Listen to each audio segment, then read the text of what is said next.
ഞാൻ ഷെഡിടാറില്ലാന്ന് വിചാരിച്ചിട്ടാണോടാ മാറി നീ എനിക്ക് ഈ ഗിഫ്റ്റ് തരാന്ന് പറഞ്ഞത്. ഉടായ്പിന്റെ വഴികൾ അവസാനിക്കുന്നില്ല. I am going to divert my life to the duplication and multiplication of India. എന്നുവെച്ചാ ശേഷം സ്ക്രീനിൽ കഴിഞ്ഞ ദിവസം ഒരുത്തൻ എനിക്ക് മെസ്സേജ് ഇട്ട് ചോദിച്ചേ കൊളാബ് ചെയ്യുമെന്ന് ചോദിച്ചു. ആശ്വാസായി കായ്ക്ക് കായുമായി. ഞാൻ പറഞ്ഞു ആ ചെയ്യാം, പ്രൊഡക്റ്റിന്റെ ഡീറ്റെയിൽസ് അയക്കാൻ വേണ്ടി പറഞ്ഞു. എന്നിട്ട് അന്നേരം പറഞ്ഞു before collab I want to send you gift എന്ന് പറഞ്ഞു. ഇനി നീ എങ്ങാനും ഞാൻ കുറച്ച് ബ്രാൻഡുകൾ അയക്കാം, അതിൽ നിന്ന് ഗിഫ്റ്റ് സെലക്ട് ഇഷ്ടമുള്ള ബ്രാൻഡ് സെലക്ട് ചെയ്തോ, എന്നിട്ട് ഞാൻ ഗിഫ്റ്റ് അയച്ചു തരാമെന്ന് പറഞ്ഞു. ഇത് മാനിപ്പുലേഷൻ ആണ്, മാനിപ്പുലേഷൻ. ഇവൻ അയച്ചെന്ന ബ്രാൻഡ് വിക്ടോറിയ സീക്രട്ട്.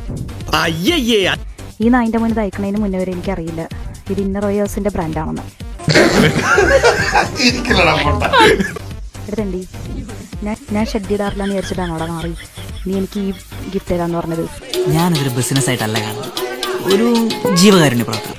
അവൻ കൊളാബിന്റെ കേസും പറഞ്ഞു വന്നിട്ട് അവന്റെ കോവിലകത്തെ ഷഡ്ഡിയും കൊണ്ട് വന്നേക്കണവൻ. ഇവള് നമ്മളെക്കാളും തറയടാ. നീ നിന്റെ വീട്ടുകാർക്ക് കൊണ്ടേ കൊടുക്കുക, അല്ലെങ്കിൽ നീ സ്വയം ഇടത്. ഇവനത് ഇടാറുണ്ടാവില്ലായിരിക്കും, അതാണ് ഇവൻ മറ്റുള്ളവർക്ക് വിതരണം ചെയ്യാൻ വേണ്ടി നടക്കുന്നത്. അന്നേരം എനിക്ക് ശരിക്കും ദേഷ്യം വന്നതുകൊണ്ടിട്ട് ഞാൻ അവന്റെ അക്കൗണ്ട് റിപ്ലൈ ഒന്നും കൊടുക്കാതെ റിപ്പോർട്ട് അടിച്ച് ബ്ലോക്ക് ചെയ്ത് കളയാ ചെയ്തത്. കള്ളനവൻ പെരുങ്കള്ളൻ എന്റെ കൈ കെട്ടിട്ടില്ല. അപ്പൊ അവൻ എവിടെ നിന്നെങ്കിലും ഇത് കാണുന്നുണ്ടെങ്കിൽ ഈ കോവിലകത്തെ മയിലാകം കുഞ്ഞിനെ ഞാൻ ശാപവാക്കുകളാണ് നായിന്റെ മോനെ നീ അനുഭവിക്കുന്നത്.